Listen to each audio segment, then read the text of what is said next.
Lui? Elle? Ok. Là. Parce que depuis tout à l'heure, il y a plein de gens autour de vous. Vous n'êtes pas tous... Oui. Étonné. Il y a de l'émotion. Ouais. On respire. C'est votre maman? Oui, mais elle me dit maman. Moi, j'entends maman. Okay. Elle me dit que c'était un peu votre pilier, celle à qui vous parliez, conseiller, tout ça.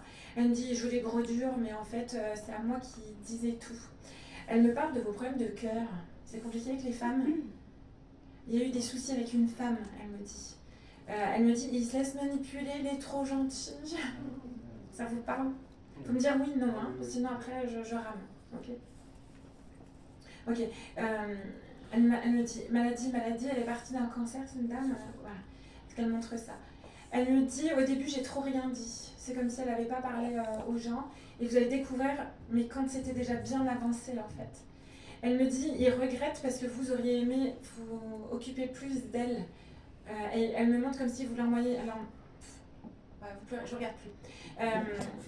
Comme si vous vouliez l'emmener voyager, sortir, promener, et que vous n'aviez pas pu le faire. Elle dit, t'inquiète pas de l'autre collier, je peux. Elle me parle d'un collier. Un collier, ça vous parle l'histoire d'un collier? Est-ce que vous savez, dans un cercueil, quelqu'un a mis un bijou? Vous verrez plus tard, on s'en fiche, au moins vous l'avez. Ok. Elle a perdu tous ses cheveux. Et elle me montre comme si elle essayait de se maquiller, mais il n'y avait plus rien, elle n'arrivait pas à faire. Voilà, ça ne tenait plus, elle me montre. Elle me dit maintenant je suis belle. Elle se montre, je rigole parce qu'elle me dit oh, ta longueur de cheveux, j'aime bien. À peu près comme ça.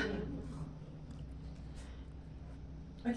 Elle me montre comme si elle avait été toute gonflée au niveau du bas-ventre. Oui, elle avait des problèmes justement.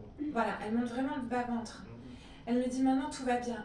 On va dans l'intime, vous savez si le ventre est tombé un petit peu? Parce que... un peu fort, mais non, pas, voilà. Pas spécial. Donc c'est ça, ça la gênait. Elle me dit maintenant j'ai plus rien, je peux. Et il y a vraiment eu des soucis à la marche, elle me montre des soucis de mobilité. Oui, c'est ça, ouais. Elle a une tumeur au cerveau. Donc, voilà, elle montre, parce qu'elle montre un souci de mobilité. Et elle me montre comme si à un moment donné, elle était là et plus là. Dans le sens, elle comprenait ce qu'on disait, mais elle ne pouvait plus répondre comme elle voulait. Voilà.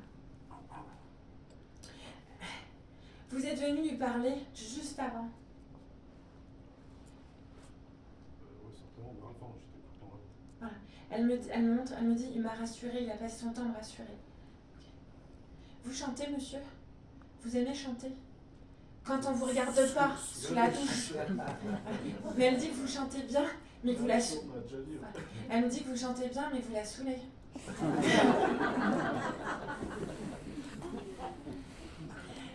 Parce que vous êtes de langue en train de râler après elle, en fait.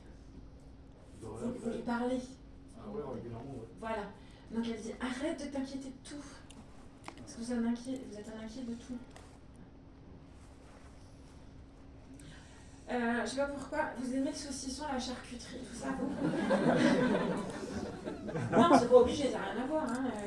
Non. Moi, je suis grosse, et j'étais grosse. Ouais, non, moi, je mangeais pas de charcuterie. Parce que, alors, on n'est pas sur un bouquet de fleurs, rien à voir, elle m'a même un gros plateau de charcuterie. J'ai ça. J'ai vraiment ça. Et je sais pas, ça va être un clin d'œil, j'ai un bouchon en liège. C'est comme un bouchon, ça vous parle? Elle me dit que c'est une anecdote et elle me montre un bouchon en liège. Ça vous parle? Vous, voilà, vous réfléchissez. Ça me parle, mais j'aurais pas... À remettre, mais vous remettrez voilà, c'est un clin d'œil, c'est vraiment un clin d'œil. Et elle me dit, j'étais en train de vous dire, c'était le matin, le porte-clés, elle me dit. Voilà. Donc c'est le clin d'œil pour vous. Voilà, monsieur. En tout cas, elle est bien, elle va bien, elle vous embrasse et tout. Elle me dit, continuez à prier, vous allez, vous y croyez. C'est comme si vous y croyez, mais vous n'êtes pas dans la religion. Vous croyez à ce qu'il y a autre chose.